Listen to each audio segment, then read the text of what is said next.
विद्यार्थी मित्रों, सुप्रभात। आज का विषय हमारा व्याकरण।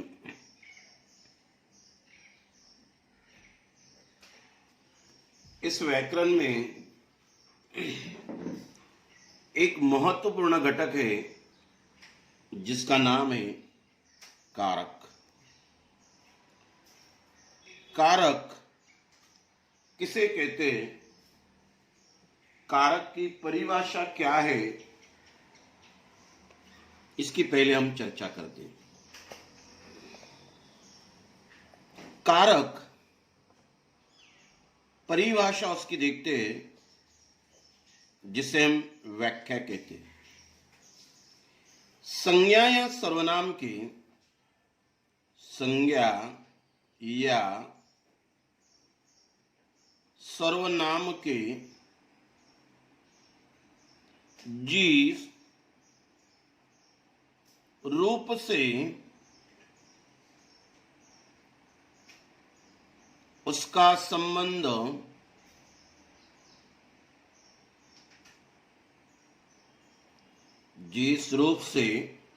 उसका संबंध वाक्य के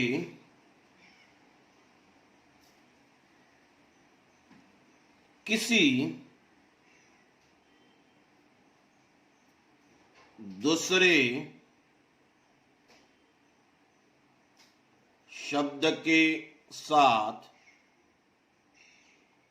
सूचित होता है,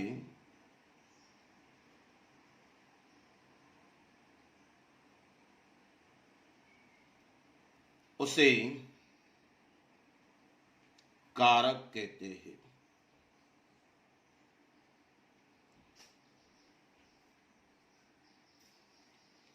यह है कारक की परिभाषा। संज्ञा या सर्वनाम की जिस रूप में या जिस रूप से उसका संबंध वाक्य के किसी दूसरे शब्द के साथ सूचित होता है, उसे हम कारक कहते हैं। अभी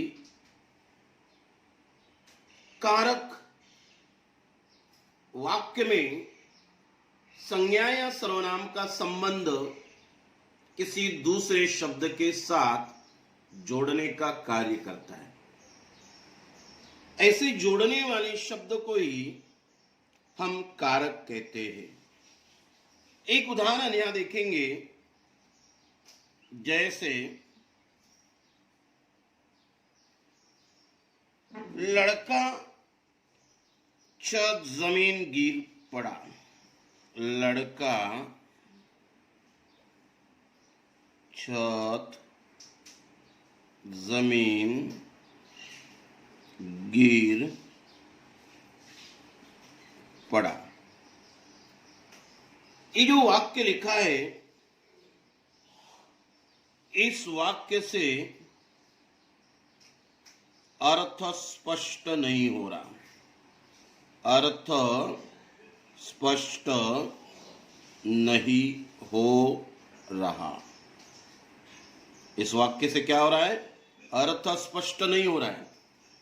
लड़का छत जमीन गिर पड़ा, अर्थ बोध नहीं हो रहा है। इसीलिए या अतः ये वाक्य कैसे होगा? ये वाक्य होगा लड़का छत से जमीन पर गिर पड़ा। लड़का छत से जमीन पर गिर पड़ा। यह जो वाक्य है, यह वाक्य अर्थ की दृष्टि से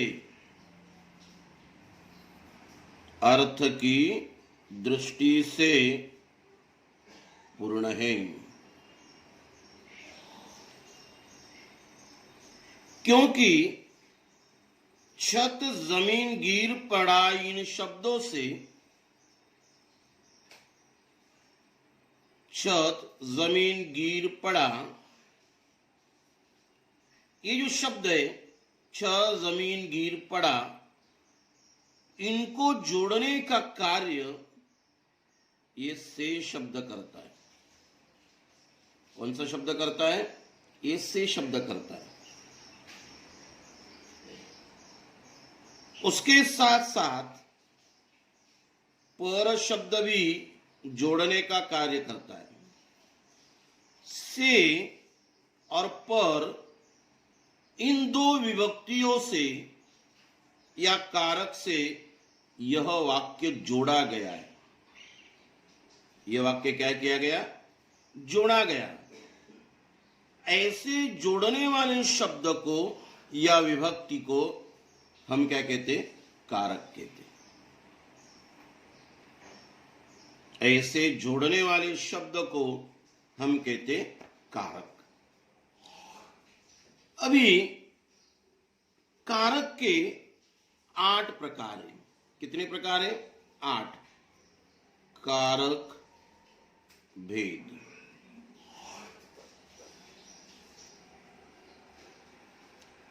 इसमें से पहला है कर्ता कारक।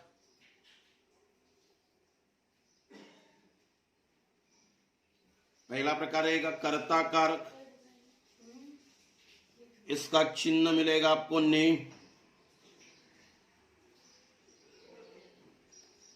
दूसरा जो प्रकार दिया गया वो रहेगा कर्म कारक।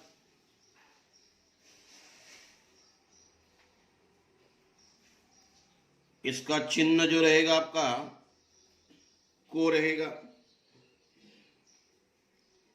तीसरा रहेगा आपका करण कारक। करण कारक का चिन्ह होता है से। चौथा प्रकार रहेगा संप्रदान कारक। इसके चिन्ह जो है को, के लिए। उसके बाद पांचवा जो प्रकार है वो रहेगा अपादान कारक।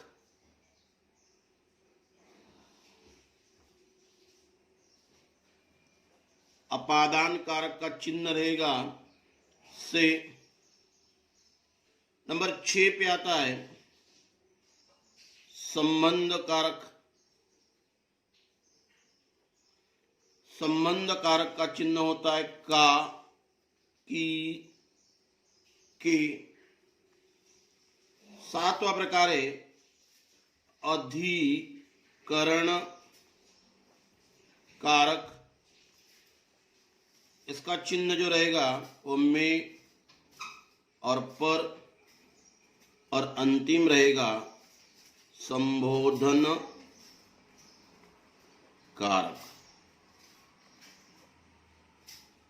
इसके चिन्ह बहुत सारे, ओहो,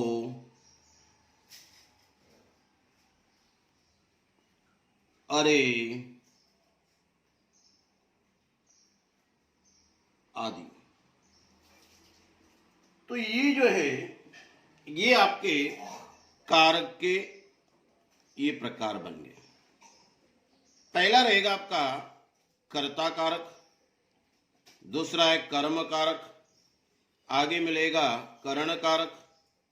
फिर उसके बाद रहेगा संप्रदान कारक, अपादान कारक, संबंध कारक, अधिकरण कारक और संबोधन कारक। तो ये कारक के इस प्रकार से 8 प्रकार है जिसका अध्ययन आज हमें करना है। कारक की परिभाषा हमने देखी थी।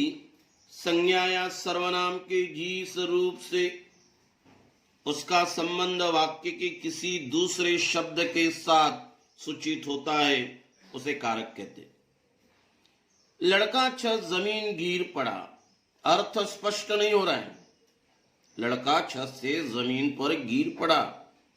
से और पर ये शब्द कारक का काम कर रहे हैं। ऐसे विभक्ति को हम कारक कहते। इसमें से पहला प्रकार जो रहेगा आपका वह रहेगा आपका कर्ता कारक। कर्ता कारक इसका चिन्ह जो रहेगा वो होता है ने। क्या होता है? ने। संज्ञा या सर्वनाम के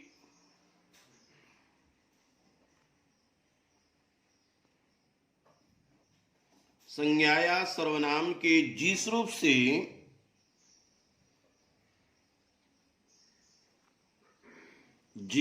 से क्रिया करने वाले, क्या करने वाले?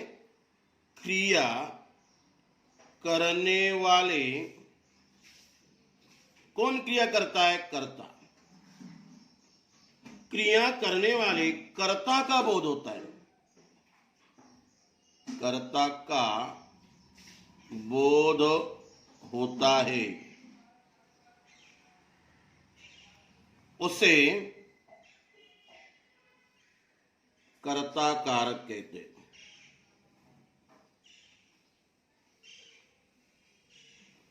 उसे कर्ता कारक कहते हैं। परिभाषा दोबारा हम देखते हैं। संज्ञा या सर्वनाम के जिस रूप से क्रिया, काम करने वाला कौन होता है? कर्ता। इसका बोध होता है, उसे कर्ता कारक कहते हैं।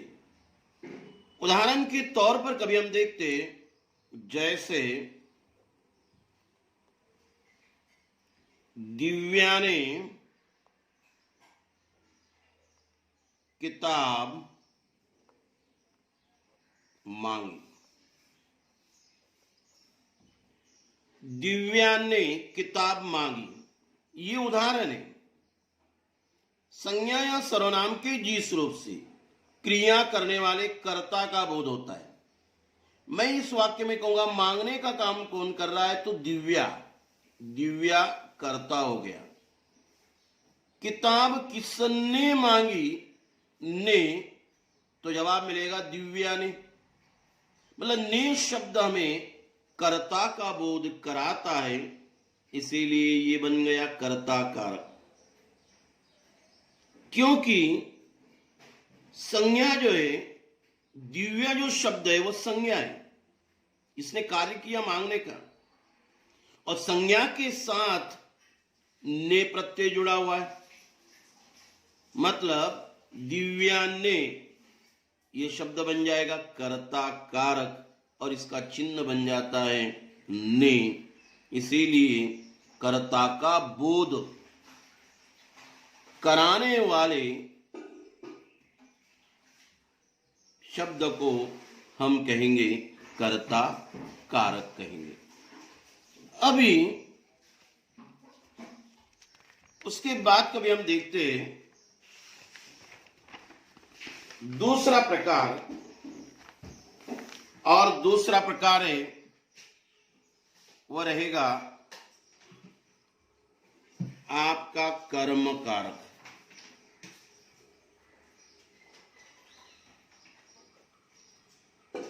कर्म कारक इसका चिन्ह है को। कर्म कारक की परिभाषा क्या है? जिस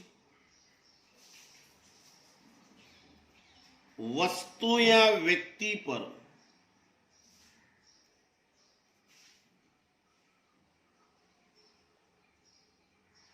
जिस वस्तु या व्यक्ति पर क्रिया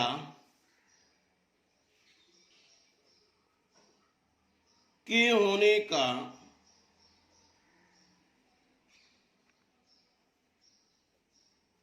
फल होता है,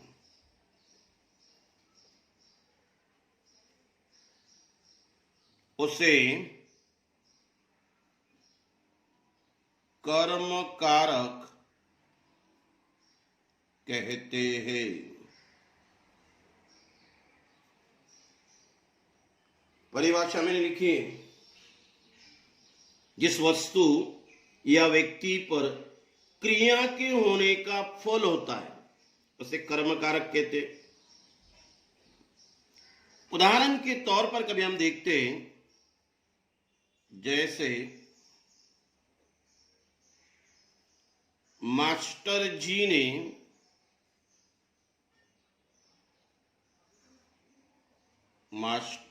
ने पाठ को पढ़ा। मास्टर जी ने पाठ को पढ़ा, ये जो वाक्य लिखा है, मास्टर जी ने पाठ को पढ़ा, पाठ को कर्म कारक है। पाठ को ये जो है वो बन गया आपका कर्म कारक। को जो है ये विभक्ति है। क्रिया के व्यापार का फल भी इस पर पड़ता है। क्रिया है पढ़ना, मास्टर जी हुआ करता, लेकिन क्रिया के व्यापार का फल जो है वो होता है पाठ को। क्रिया संबंधित है पाठ से, क्रिया संबंधित है पाठ से। कहने का मतलब ये कर्म है। मास्टर जी ने पढ़ा, क्या पढ़ा? पाठ को। मतलब पढ़ने की क्रिया कर्म पर हो रही है, पढ़ने की क्रिया का फल कर्म पर हो रहा है, इसीलिए उसके बाद आने वाली विभक्ति कौन सी है? कर्म कारक है। तीसरा प्रकार कभी हम देखते हैं, वो रहेगा आपका करण कारक।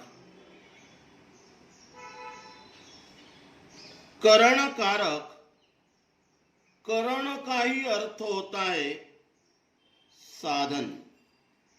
इसका चिन्ह है से। करण का अर्थ क्या होता है? करण का अर्थ क्या होता है? साधन। जिस साधन से, परिभाषा उसकी ये, कर्ता जिस साधन से क्रिया करता है, क्रिया करता है, उसे करण कारक कहते हैं।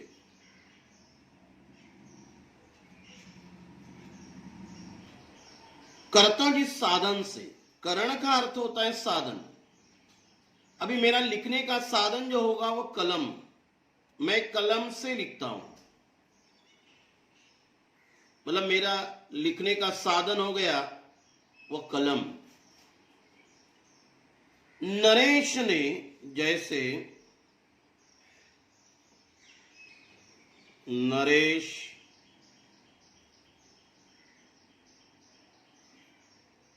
डंडे से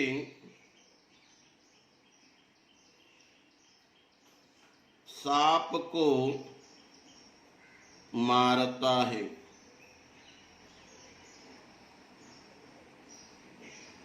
इस वाक्य को कभी हम देखते हैं, करण का अर्थ होता है साधन। कर्ता जिस साधन से क्रिया करता है, क्रिया है मारने की, क्रिया किसी है? मारने की। क्रिया किसके द्वारा पूरी हो रही है? नरेश के द्वारा। नरेश हुआ कर्ता। अभी नरेश मारने की क्रिया पूरी कर रहा है, मारने का काम समाप्त कर रहा है, लेकिन किसको? सांप को। लेकिन किसके साधन से? डंडे से। डंडे के द्वारा, डंडे से उसका काम पूरा हो रहा है। मतलब कर्ता नरेश डंडे से अपनी क्रिया करता है, तो ये से शब्द बन जाएगा करण कारक। कर्ता जिस साधन से क्रिया पूरी करता है। अजय ने कुत्ते को लाठी से मारा, से। शिक्षक कलम से लिखते हैं, शिक्षक कलम से लिखते हैं। लिखने की क्रिया हो रही है शिक्षक की, लेकिन किससे? कलम से। मतलब कर्ता जिस साधन के द्वारा अपनी क्रिया पूरी करता है, उस साधन के बाद आने वाले विभक्ति को हम करण कारक कहते हैं। चौथी विभक्ति जो रहेगी संप्रदान कारक।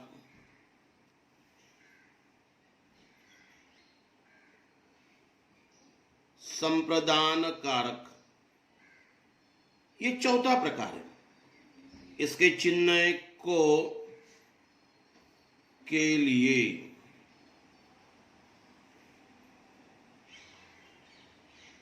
जिसके लिए, जिसके लिए क्रिया की जाती है, जिसके लिए क्रिया की जाती है, उसका ज्ञान कराने वाली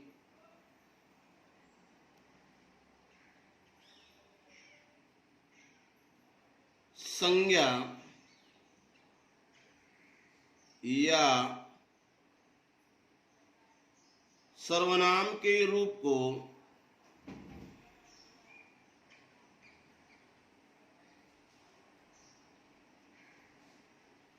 संप्रदान कारक कहते हैं। जिसके लिए क्रिया की जाती है, उसका ज्ञान कराने वाली संज्ञा या सर्वनाम के रूप को हम संप्रदान कारक कहते हैं। जिसके लिए क्रिया की जा रही है, ऐसा बोध कराने वाली विभक्ति को हम संप्रदान कारक कहते हैं। जिसका बोध कराने वाली, जिसके लिए क्रिया का बोध होता है, जैसे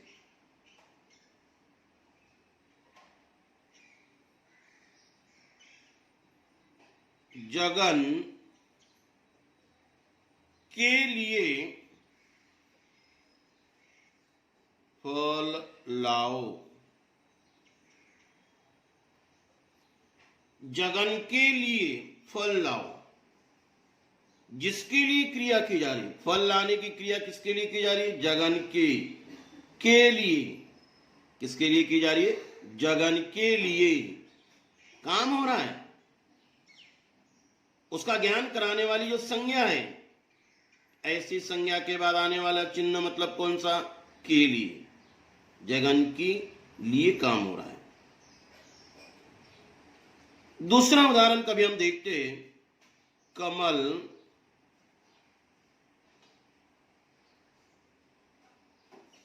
ब्राह्मण को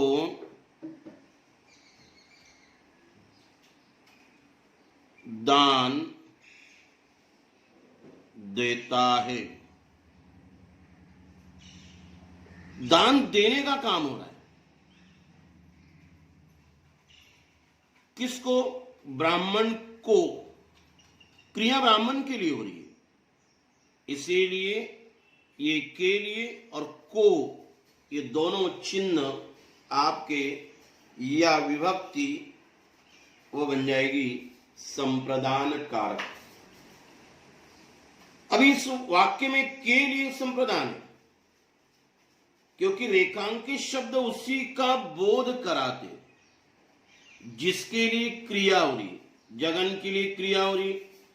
यहां जो को शब्द ब्राह्मण के लिए क्रिया हो रही है, इसीलिए इसको हम संप्रदान कारक कह सकते हैं। नंबर 5वां अपादान कारक।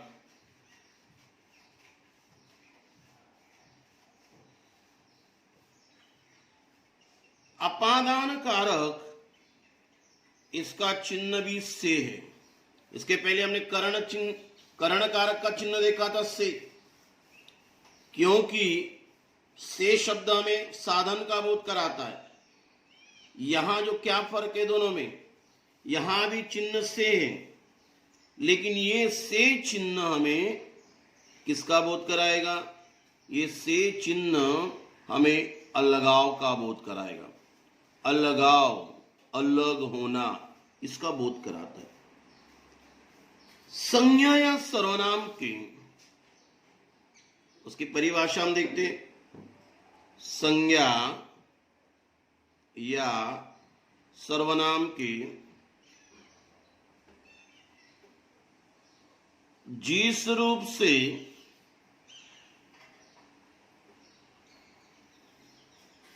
क्रिया के अलग होने का बोध होता है, अलग होने का बोध होता है, उसे अपादान कारक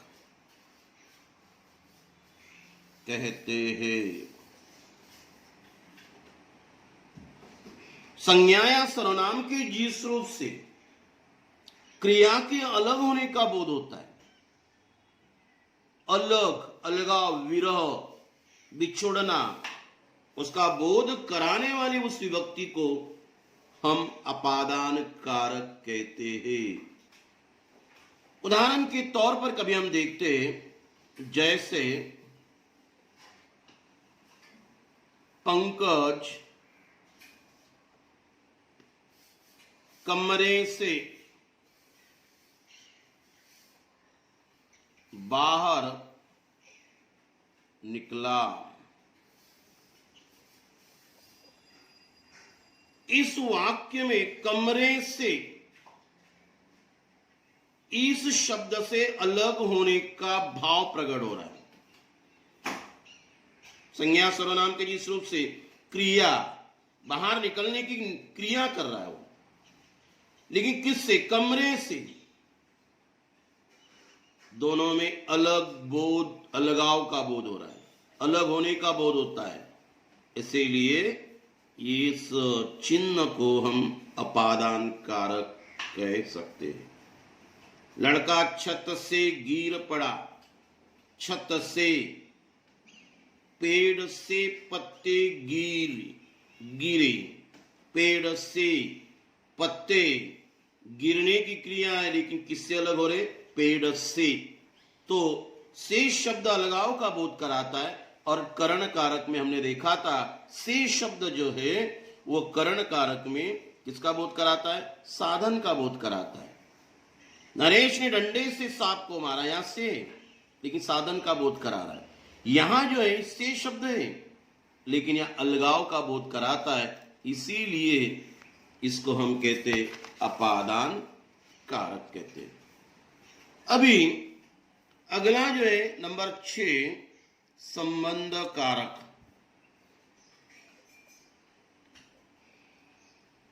संबंध कारक, इसके चिन्ह का, की और के।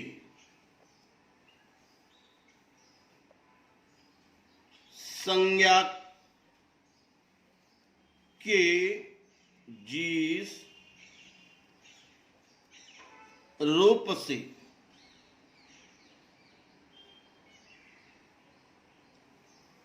एक का दूसरे के साथ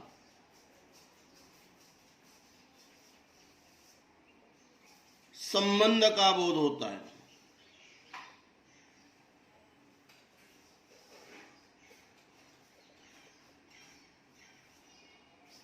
उसे संबंध कारक कहते हैं। संज्ञा के जिस रूप से एक का दूसरे के साथ, एक वस्तु का दूसरे वस्तु के साथ क्या होता है? संबंध का बोध होता है, उसे संबंध कारक कहते हैं। मैं कहूंगा जैसे यह राम का घोड़ा है, हो गया का, जोड़ने का कार्य कर रहा है। मैं कहूंगा यह राम की किताब है, की शब्द से जोड़ा जा रहा है। राम के घोड़े तेज दौड़ते हैं, के शब्द से जोड़ा जा रहा है। अभी इस वाक्य में राम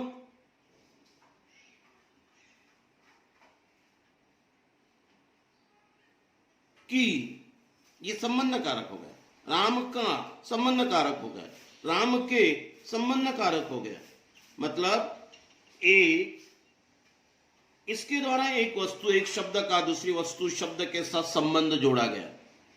इसके लिए उसके चिन्ह का, की, के, रा, री, रे, ये बहुत सारे चिन्ह उसके संबंध कारक के होते हैं।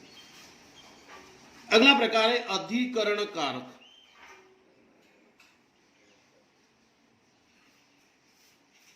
अधिकरण कारक, इसका चिन्ह जो है में और पर। अधिकरण कारक में संज्ञा के जिस रूप से, संज्ञा के जिस रूप से क्रिया के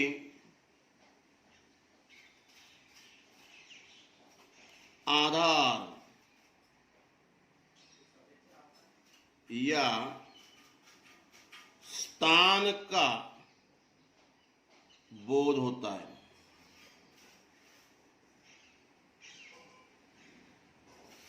उसे अधिकरण कारक कहते हैं। संज्ञा के जिस रूप से क्रिया के आधार या स्थान का बोध होता है, उसे अधिकरण कारक कहते हैं। जैसे मुंबई में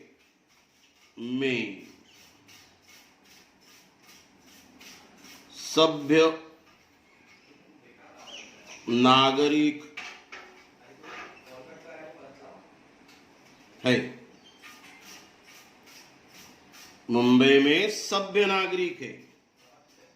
संज्ञा के जिस रूप से क्रिया का आधार नागरिक है, लेकिन किसमें? मुंबई में। स्थान का बोध हो रहा है। मैं कहूंगा बंदर पेड़ पर बैठा है, पर शब्द का बोध हो रहा है, आधार है उसका। बंदर बैठने की क्रिया किस, लेकिन किस पर? पेड़ पर। बैठने का स्थान, उसका आधार क्या है? पेड़ पर। इसे स्थान का या आधार का बोध कराने वाले ऐसे चिन्ह को हम अधिकरण कारक कहते हैं। अंतिम जो रहेगा आपका संबोधन कारक। संबोधन, इसका चिन्ह हे है, अरे है, ओहो है। मतलब पुकारने का बोध होता है। किसका बोध होता है? पुकारने का बोध कराने वाले कोई भी चिन्ह को हम संबोधन कारक कह सकते हैं। इसकी परिभाषा हम देखेंगे। संज्ञा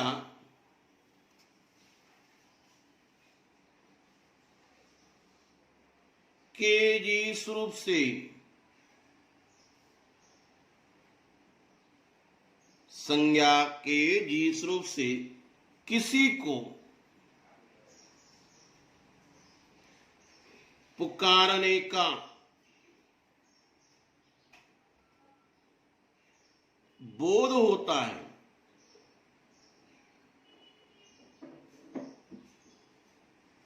उसे संबोधन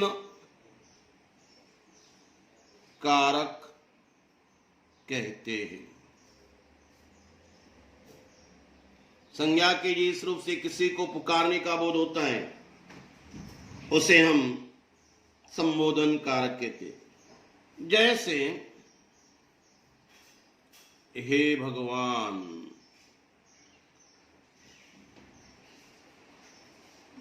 हे शब्द भगवान को पुकारने का बोध कर रहा है। ये भगवान, आतंक कब खत्म होगा? भगवान को पुकारने का बोध। अरे यह क्या किया? पुकारना। अजी, अरे, ओहो, ये क्या है? संबोधन कारक, क्योंकि उसे पुकारने का बोध होता है, इसीलिए इनको हम क्या कह सकते हैं? संबोधन कारक कह सकते हैं। तो कारक किसे कहते हैं?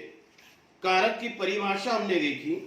कारक के प्रकार: कर्ता कारक, कर्म कारक, करण कारक, संप्रदान कारक, अपादान कारक, संबंध कारक, अधिकरण कारक और संबोधन कारक। ऐसे कारक के ये हमने कितने प्रकार देखे? ये 8 प्रकार हमने यहां कारक के देखे। उम्मीद कर रहा हूं बच्चों जो आपको समझ में आया होगा, क्योंकि इसके चिन्ह आपको ध्यान में रखना बहुत ही आवश्यक है। कर्ता कारक है तो ने, कर्म कारक है तो को, करण कारक है तो से, संप्रदान कारक को के लिए, अपादान कारक है तो से, संबंध कारक का, की, के, अधिकरण कारक में, पर, संबोधन कारक में ओहो, अरे, हे, जिसे पुकारने का बोध होता है। ऐसे चिन्ह मतलब विभक्ति, उसे हम कारक कहते हैं। धन्यवाद।